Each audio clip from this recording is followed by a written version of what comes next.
madaxweyne Cabdiqaasim Salaad Xasan waxa uu magacaabay 3 ra'iisul wasaare. madaxweyne Cabdullaahi Yuusuf Axmed Allah uu naxariistay waxa uu magacaabay 2 ra'iisul wasaare.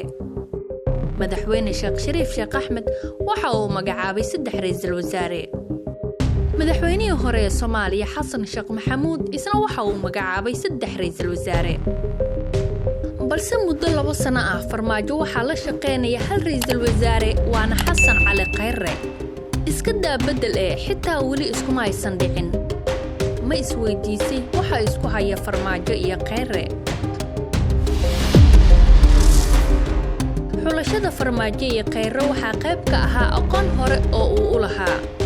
si ka duwan madaxdii isaga ka horeysay looma keenin ra'iisul wasaaraha.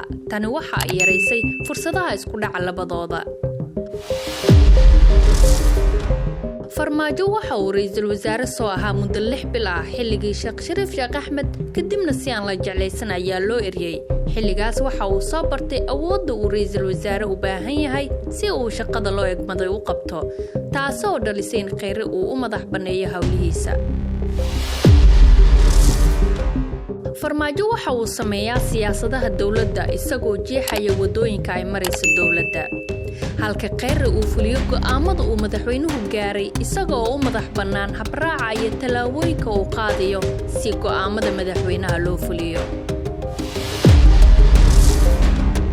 siyaasiyiinta ugu miisaanka weynaa Soomaaliya sida madaxweynayaal, ra'iisul wasaareyaal hore, xildhibaano caan ah iyo maamul goboleedyada ayaa bilowgiiba ka soo horjeestay dawladda iyagoo aan siin wax fursad ah.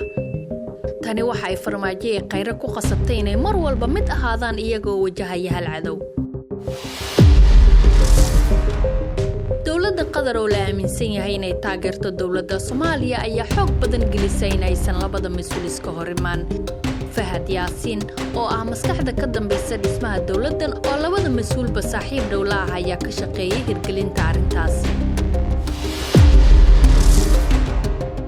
Xasan Cali Khayre oo siyaasadda ku cusub ayaa samaystay isbahaysi gudaha gobolka iyo kuwa caalamka ah, taas oo siisay awood badan, waxaana adkaatay inuu u muuqdo ra'iisul wasaare tabar yar oo la bedeli karo isagoo sidaas ku hantay xushmada madaxweynaha. 2 sano kadib sideed u aragtaa wada shaqeynta farmaajo iyo Khayre? madaxweynayaashii ra'iisul wasaareyaashii dalka soo maray kaalinteed ayaad ka geli lahayd. fikirkaaga noogu reeb qaybta hoose hana hilmaami inaad muuqaalkan laag saarto lana wadaagto saaxiibadaada. mahadsanid.